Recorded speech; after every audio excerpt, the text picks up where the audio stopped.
Hello, awesome students. It's Dr. Fultz. Today I'm going to show you how to cite a translated work in your essay using an APA format. Now, there are three things specifically we're going to talk about. I'm going to show you how to create an entry for your references page, and then I'm also going to show you how to do two different types of citations. One is a parenthetical citation, and the other is a narrative citation. There's certain information you have to gather from your book before you create your references page entry. That is the author's name, not your translator's name, but first the author's name.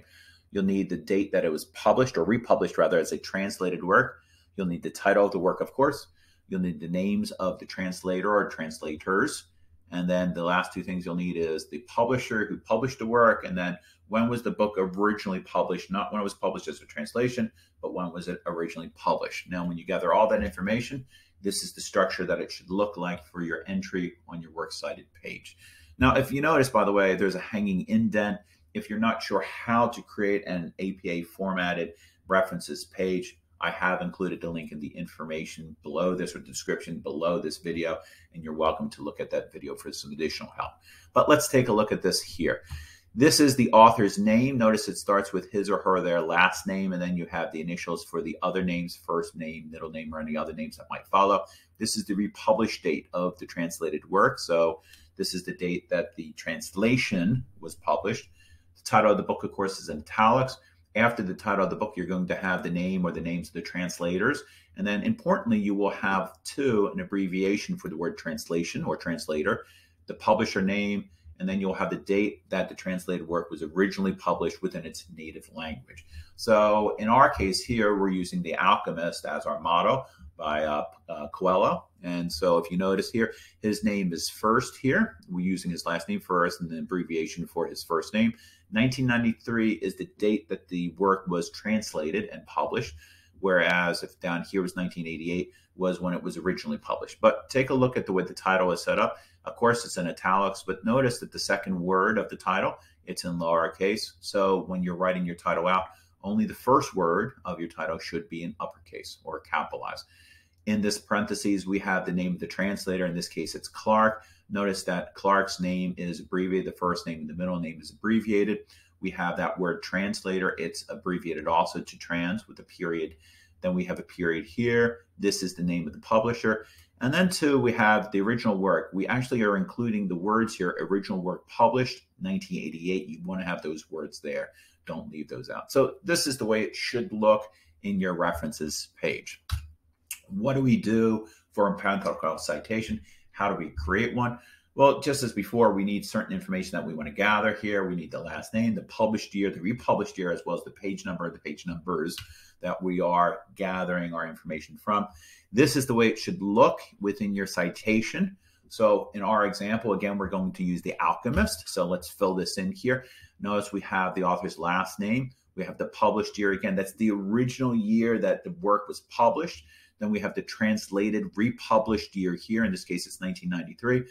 And then our evidence is going to be taken from page 25. So if we take all of this information and if we plug it in, it's going to look like this.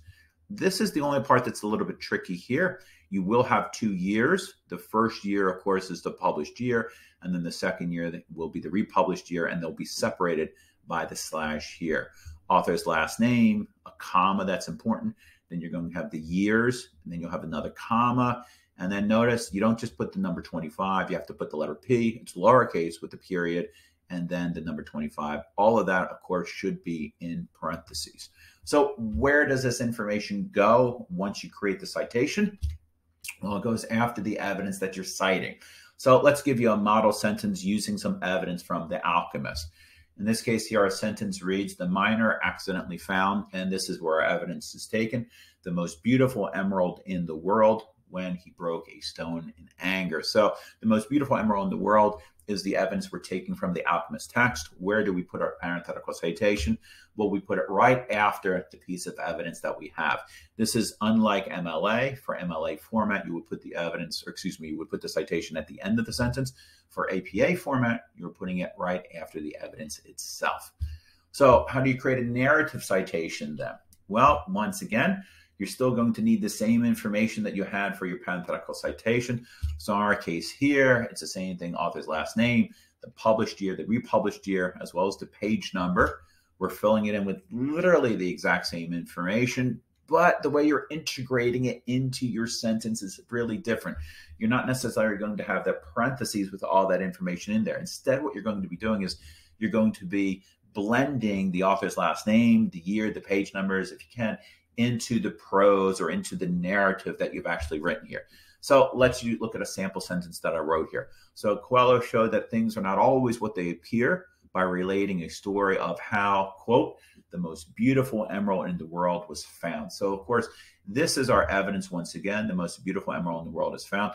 Notice what we've done, however. We've included the name of the author. So what do we do then with the other information? What do we do with the year? What do we do with the page number? Well, in this case here, because the author's last name appears in the prose, now all we need to do is put the year right after the author's last name. Now, what we could have done is we could have written something like on page 25 of The Alchemist, Coelho showed that things, and so now you wouldn't have to put the page 25 later on, but I chose not to because it gets a little bit cumbersome to do so. So instead, I put that remaining portion of the citation right after our evidence. But again, we could have taken that 25 and we could have rewritten this as on page 25 of The Alchemist, Coelho, then we still have 1988, 1993, showed that things are not always what they appeared. All right, so that is it. That's how you create an entry, a parenthetical, and a narrative citation. As always, don't forget to like and subscribe. I hope you have a great day. Bye now.